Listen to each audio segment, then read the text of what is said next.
pa hoi hi in chungen thea kun hin sopi ulendau nule pani lu khat jang chu an hi in hi ama hi jini juwa akinip na bang hitalubin aji palung an tu chu pun aji pa de bang hi an chang zo pun hi pa hoin akinip na pen chu hi le ni khale aji pa ong ki kel ding lung ki tu ta ong len kom thon ding chu ama kinip na an hi in hi ti chun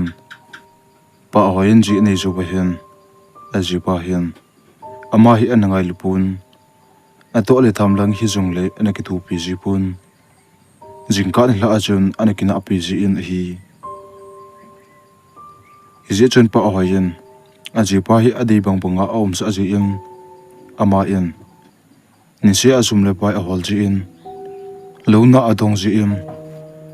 ko sunga ko sung me pi ten chang lei bol phat hi ta ji in chang lei hin bol pan taw in hi le aman jong ati kham khom chun azo kham ding bip chu lo khat hi a hin ba nin lo obat namun ko ma hin si tu badong kiti badong neu khat jong hi an umin hi che badong man che to lo mon akinai ji a hian pa hoi chun sun ki chol phat hi hian ni la ki le ding phat hi le hi lai mon chun an ki chol ji in abang le badong mon chun an ki sil den ji in hi iti chun phalin khu achal banga him lo hlo pha chu ong hitan pa hoin jong jingka mata ahion an chu an in a hi le aji pa la athom sanga ina kuna ong po do pa pa hi chu in hen aman jong an ani zu ba hin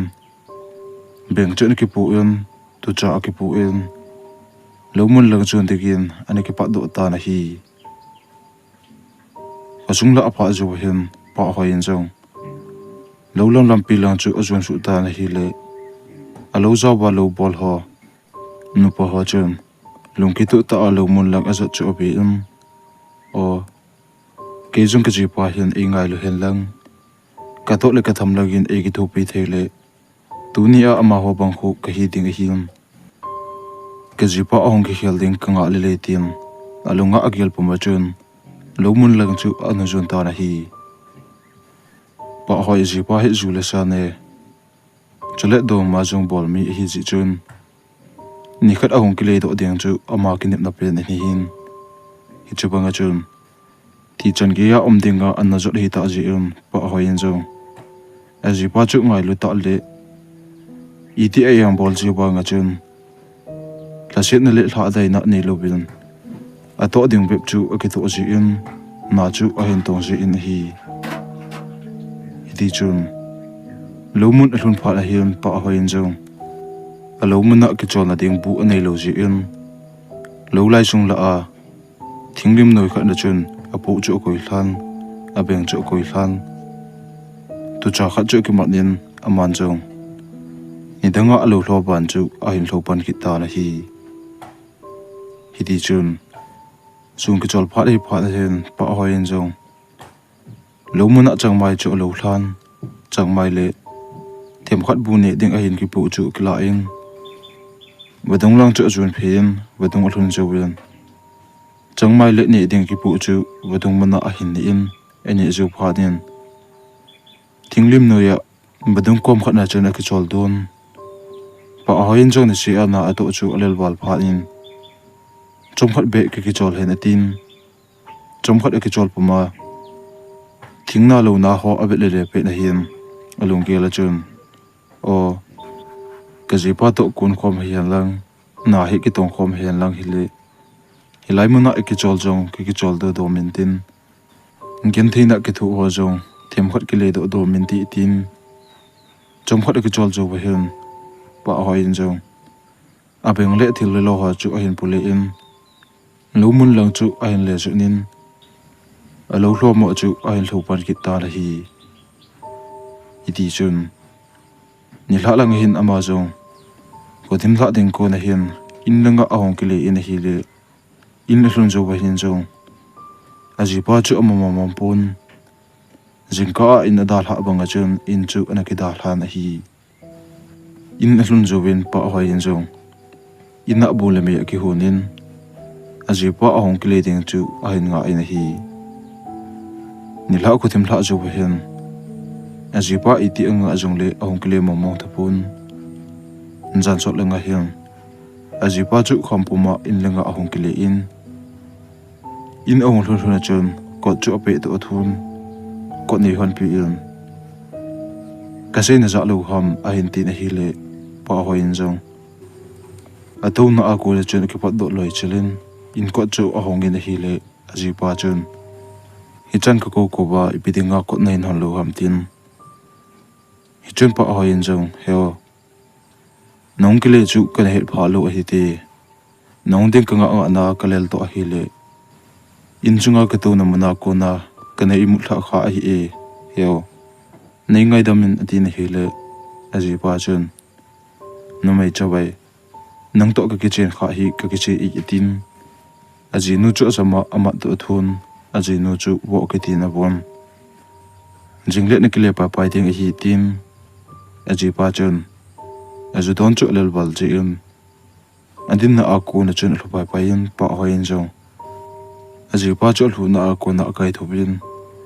lup na chunga akichol sa ta na hi di chun jingko ba la jubin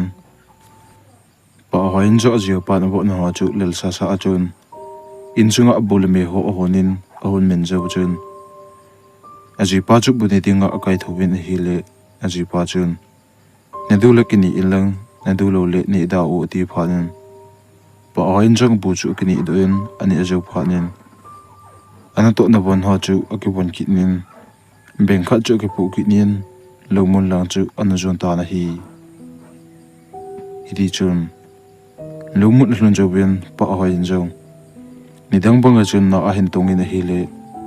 jar la ji pan jep chu na asa to a hi le alal bal ji chun pa hoin jong ana to chu a hin dal han lo mun sa lenga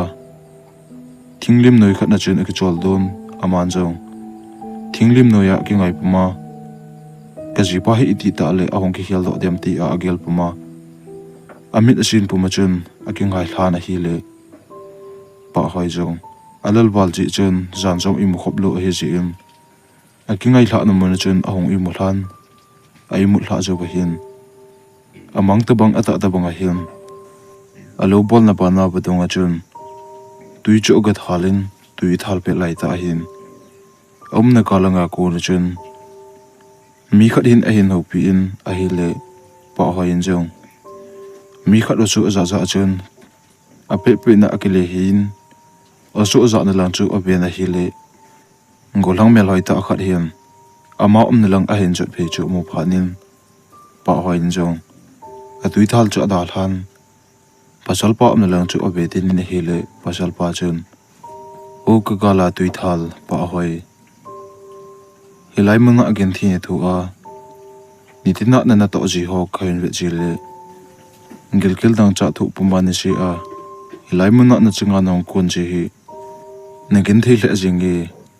o keinung hin ji tan keinung hin ji le chun innom sa ta le kar hoi ta ne ding thui ta salenga a ka ba ding ka ko manu ma ne ke chol du ding a hitai ko ma hung tam tin ko ta na hi le pa hoi chun pasal pa chu chom khat pi ave in pasal pa chu amel hoi to a hi le pa hoi in jong khat chom khat ave je bu chun nang koi na him tin adong ta na hi le hi chu ko hlang mel hoi ta chun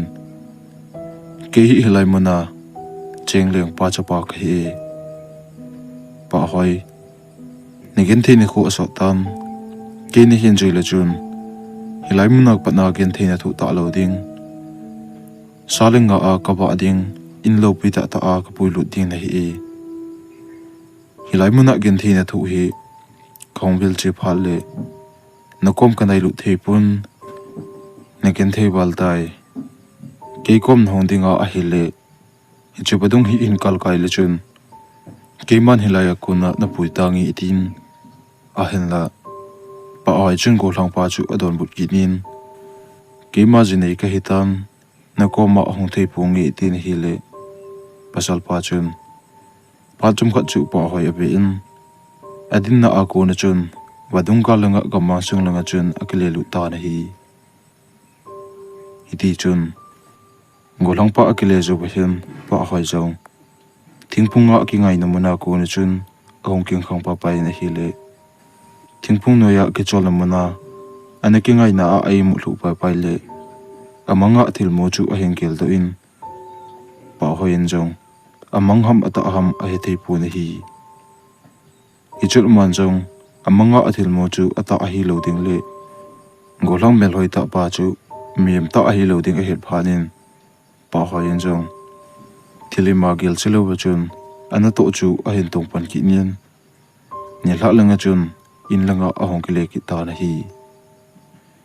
in a hlun jo ba hin aman jong ni danga to ngai bang chu a hin tong yan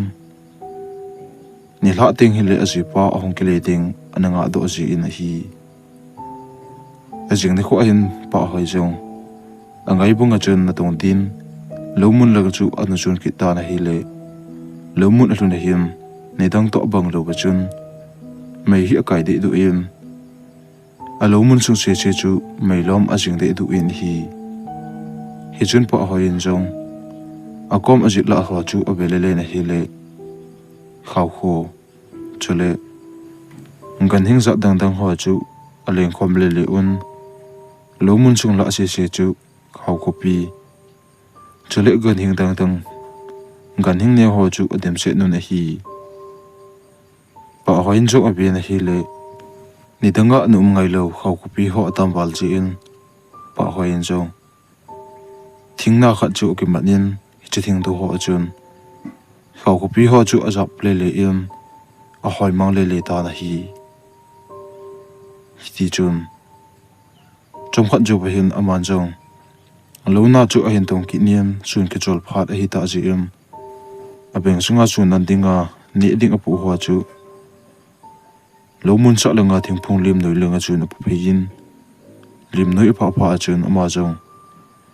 chini chu ni sa sa lo bangin ni danga a ke chol na mun a hi ji chun aman jong thing phung noi chun ni ding a pu ho chu nem ani zo behin chom khat chu ke tungin na hi le thingphung no ya ke tun cho wa hin alima umbanga chun a imu chu asu tu tu chengem ama jong a imu asu a amit ape bal phana chun thingphunga chun akingai hlan a hi le thingphunga akingai hla zo wa hin a imu asu wal ji en an imu hla pai pai khana hi a imu hla zo amanga hin alomun kala badung mana ni danga ane ke chol ji na mun chun tu hi na thal ki niam tu i thal pe na chun badung kala ka ma sunga kunin amina ahong ki ko ta bang chu pa hoi in jo a hin ja phanin badung kala chu ka abi na hi le badung kala ko na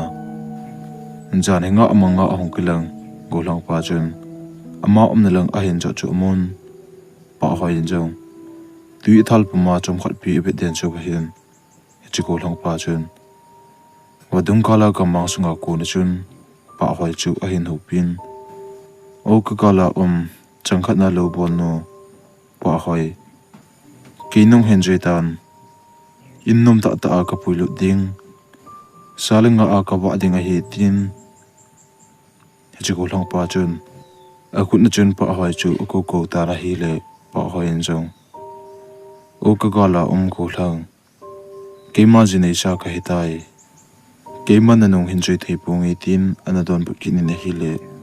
chigo lang pa chun pa hoi lang chu chom khat abi em lung ke hei lung he yin tin anong langa akele puma chun gamma sung lang azun phim gamma sung la a hlumang ge chan chu lung ke hei ti a chigo lang pa in asap gi chu gamang sung ki thong jen zu nen pa hoi chun aja in hi ngolang pa asu aman chu bahin pa hoi jong ai mut na aku na chun ong king khang in hi le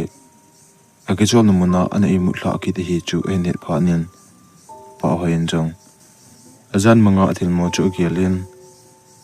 ngolang pa in aku na chu agel do pha nen in kalhun pha le ka ji pa hi ke cha hin atin Cholin nang ta ajun atong na akunin akipat do kinin pa hoi jong akicha tim to ahile nume hi ji chun khotim ma singa hin lomun chu ahin dal hain khosung langa ahong kile ta na hi di chun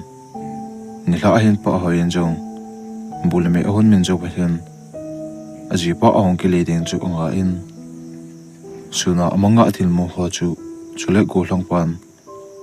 ama koma omdinga ahong vil jidan chu aji pa se pi ding atin aji pa ahong kile ding chu anga ta na hi le aji pa chu ong kile mo mo tapun zan so danga hin aji pa chu akham san ina ahong kile in hi le pa hoin jong aji pa chu akham wal ji in kam ching khat na ahu pi jong le aji pa in abo le ding chu her phanin aji pa koma heo mbulame kan honin annilwa kananga e nikhomta hiti ti ne hi le aji pa chun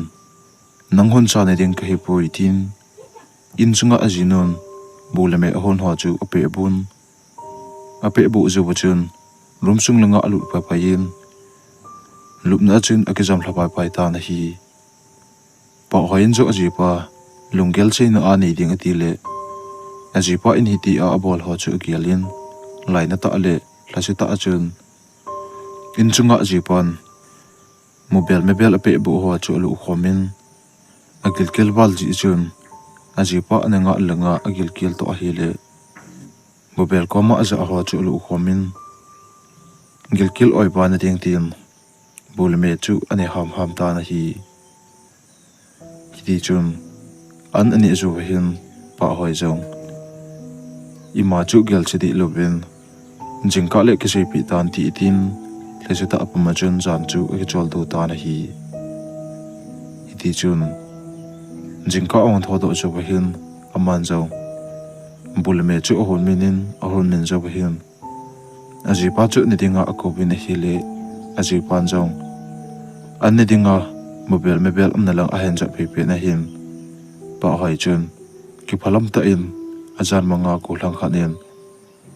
apui dinga ahong ko chidan chu cp in hi le aji pan jong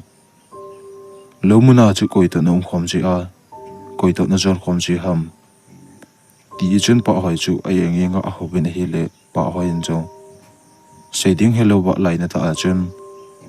an chu mi hlipum puma anem ani zo chun beng chu ki pu in lomun lang chu an jon ta na hi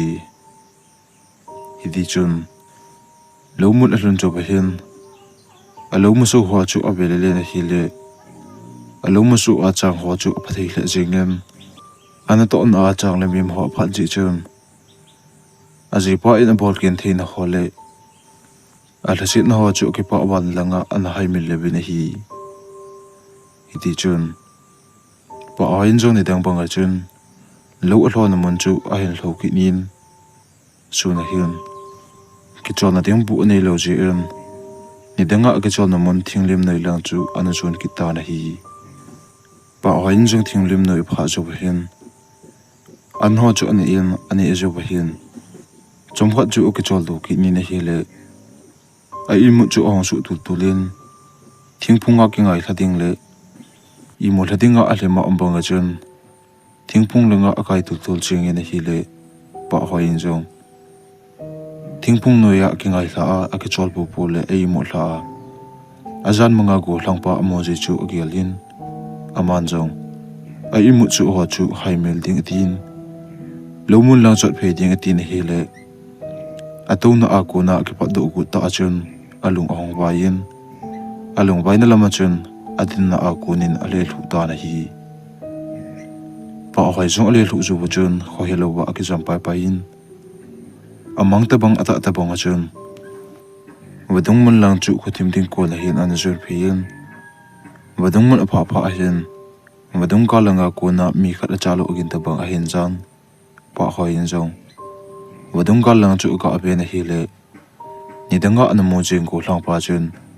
ama na lang amel thai hiu hiu ba a hin za chu a hin mu phanin pa hoi in jong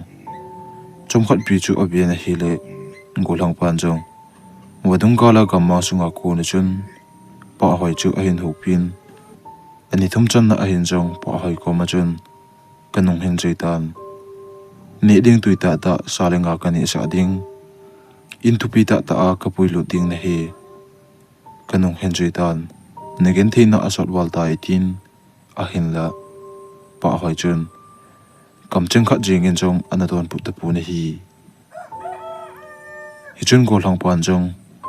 pa hoi ko ma chun upa hoi negen theina asot wal tai kanung hen jaitan tin adon but kin na hi le pa hoi chun keima jinesa ka hitai tin adon but kinin pa hoi jinesa ka hitai na koma ahong thei kai ta pui ti a chekit phana chun chigo lang pa chun me sexual le ki pa na mai su puwa amalang ahin betna ki pa ta ho chu mai su ahong khil tulin amit ha ahong chu min amai su chu lungha na mil ahin pun chigo lang pa chun pa hoi lang chu ahin ko in nanop le na ta banga ka ki pui tho tho ding na hi tin go lang pa chu lunghang mel puta achun anung langa chun ale kinung hein gamma chung lang chu ale chu ta na hi golang pa kele do chu hian pa hai jong ahong king khang ki nin hi le agi chon mona ko na na tong dinga aki pa do ding ko na alhu na mona chun khoilo ba na ki jam hi chu en he do phanin pa hai jong alhu na a ko na chun tho do in a tho do chu bu chun alung chu bai de du bang en hian aman jong alu chu pun khat na chun aki khanin lomun lo chu ahin jon phein ana to ban chu ahin tong ki ta na hi ne la akle den ko na hin aki chon na mona alhu na a ko na amang ta bang ata ta banga golang pa yen thum vei chan na ahin ko ba lunghang mel puta ama omna lang ahin ko a ka ki pui tho tho ding na hi ti chu agel do phanin pa ai jong ak cha thim to a hi le alungel ak cha na le alungel sei na ding la aji pa lungel sei na the hi lo pha na chun pa hoin jong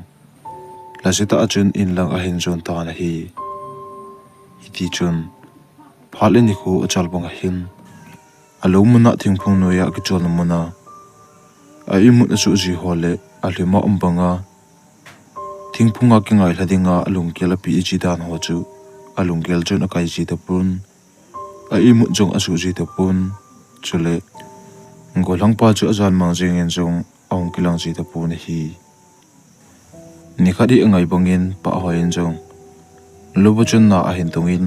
ni la lang a hin mata chen ki chol dun a ki chol do chu hen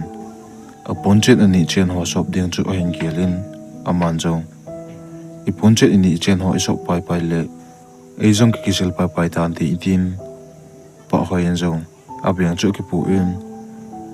agal lenga badung na lang chu ana jon ta na hi badung mun a pha hin pa hoin jong ani chen a ponchen ho chu a hin sop hlan a sop hla jo ba hin ama jong badung mun a tui chun apoma ahong ki sil han a ki sil hla jo ba hin asam chu a hin sop hla na hi le asam a sop hla na lang hin bang sin ta chun asam chu na pul hlan asam jang pul hla chun wadunga tui ho chun a hlo mong pa pai ta na hi di chun pa hoi jong a ki sil chai jo ba hin benga chen a thile lo ho ani chen a ponsil a sop hla ho chu hen pulen in langa ahong ke le ta na hi ko chunghlun ma sanga hen pa hoi chun alung hi wai de du san in elun to ki tu chun ata sa puma atha de du yan aman jong a beng le pu ho chu koi hlan a pun ho jong ina ko na chun da do man lovin a oi chu a hin a sa pa pa yin in chunga lup na se na ni ki ni yin pa hoi in jong alu akeng ata sa pum pi ho amai ho chu a hin tha sanin apum chenga atha sa apa na chun apum chenga ki khut le len abang le alu chu khut jin asam ho chu che li lu nin a khut le le hi le iti a ha ki khut wal pha na chun pa hoi chu apum chenga apha la jing in aman jong aji pa ong ki le ding chu anga in hi le iti ahong kile ding anga abanga chun aji pa chu ahong kile ta puna hi iti chun nzana so chana chun pa ahoi injong ata sa chung atha hole awai ana cha alu ana sa na ho chu ho che che em aman jo anap na lel walte in chunga ke jam na mon chun apum chinga akisi lele jing angol bunga chun lukna chunga akitang lele ta na hi hiti chun pa hoin jong na asa walting abang le apeng ji hiti amma jong a oi ho na cha a apum chinga akiji kon lele ho chun awai nat na le ata sa chung tha ho chu do chu tu pun akine pi pen aji pala inna ahong kile lo phanin pa hoi chu abui pi ding be hilen in chunga na na cha chu a hin thuk panta na hi hiti chun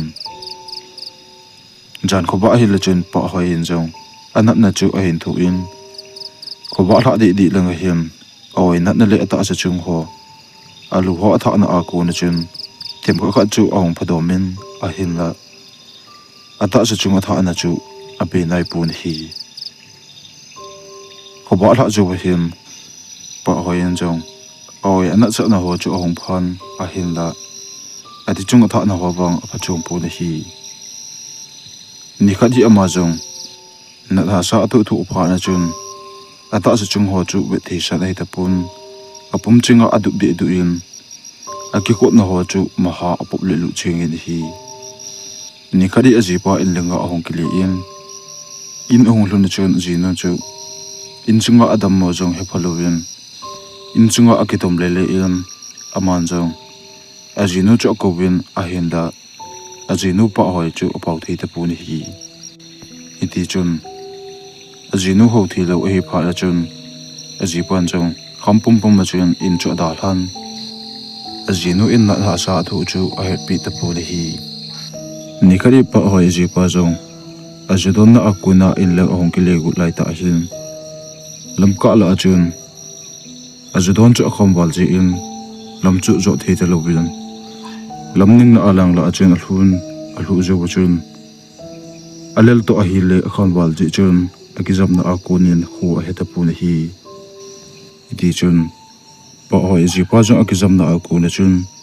amang ta bang ata ta bang hen wadong sung khat na hen anu umen wadong sunga a ompe lai ta hen agalanga gama sunga ko na chun ajinu pa hoi chun heo pi a ain ko gin chu hen jam aman jong agal lang chu ga ave na hile ave tu ki tu in ka mangsung la a ko na ajinu won ka si khana akibona ama na lang zo na a pe chu mu phanin pa hoi chun heo phat na bai gi ka in na lungel hin khele lang hongkile tan chuti hi lo ba a hile ke hi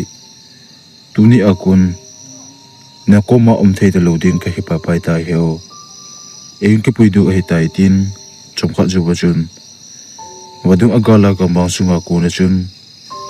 mi pa pi skol ka ta la ya a hong ki tolun pa hoi na kom hin phaw ba chun ala uba skol ka ta lai chunga to go lang kha chun pa hoi chu ko na tu un skol ka ta lai chunga chun to lo sa un hi le aji pan jong ajinu skol kang tlai chunga atu do amo phara chun ajinu chu wadunga ko na chun adel to thun ajinu chu hu do adinga ti na hile wadung apha do ki tu en agal chu azun be thei pun ajinu chong heo hungkile thei ka hi ta poi nelungel hung ki si phalin lang hungkile lo loi ta na tin skol kang tlai ya hung ki tol hon jong ajinu chu pumang pa payun meiloma alen mang pi ta bin hi ajinu pui mang jawun ai mut na ako na chen ahong king khang pa pai na hile lampi ko ma nang la chung la a aneki jam chu ai ne do phanin pa hoi je pa jong alungele ta sa ho chu ong lim tu tulin amang chu hin gel do in hile ajinu chu hin ngayin nidanga aji ngai khalo chun ajinu ahin ngai ya pan chun nidanga ajinu na bolen sit na le nidanga ajinu an long sit na ho chu alungela ahong kilangin ajinu na bolen sit dan le ajinu ken thei ta a anada hla chu ahin gel do phanin na ako na chun ki pat do in lang chu Thilha a hin del tho ta na hi ti chun in a hlun zo hin azinu pa hoi chu in chunga a hole le na hi le in chunga azinu lup na chunga na to ba alu na khu na ngol bunga asam ba le lu na na to chu a hin mo phanin azi pan jong pa hoi chu a ho pi na hi le pa hoi bang chun ama chu a hin le binin atu se chu don but lovin aji pa chu hamda da anui sanin chapangwal the thu banga chun rumsung la chun a hai le in pa hoi aji pan jong aji no chu akol tu thun ipinati ham ipidinga hiti a hi ne kesa ham tin aji no chu a ho bine hi le aji no in mi phalu khanin e mani tin anui to athun aji pan atu chu okitomin aji pan jo ki phatlo mana chun aji no chu a hin thlan hi le aji no pa hoi chu in sunga ko na alhai do pai pai in ko sung nga alhai ru pa pai na hi le pa hoi ji pan jong aji no na bol kin thei dan le lasita a ana koi ji dan ho chu a hin gel homin aji no a hin it pha na chun ko sung nga alhai su na lang chu adel tho ta na hi le aji no pa hoi chun Kasung lai lunga chapang ho kechip na mon na chun ani chen apuan chen ho chu ho do ilan chapang ho chu akibit sa le len hamda da achut anoi jin abang le kining lo ba chun apeng ji in hi ji chun chapang ho chun ki chun aji pan jong hi ti a om chu avet jo lo phanin aji no chu in lenga apui gon hi le pa hoi chu kap za za in abang le aji pa na tu chu anoi ji in langa chun aje pan ahim pule ta na hi in elun pha na chun pa hoi chu kor bun kumin in chunga bulame honin bu chu ani sa gu na hi le pa hoi chun bu ni pun in chunga thing ho le ho chu ki de du jin ani ho akam ho ba len lu na chun le shi chu akama a he ji na hi aji pan jo aji no chan chu aben aji no ngai lu na nei lo ta le Patuna ni lo ta a na bol ho chu a hin gel do in ni danga ajino anadam laya ajino in an khoto ho chu gel do in akasi khle jing in hi idi chun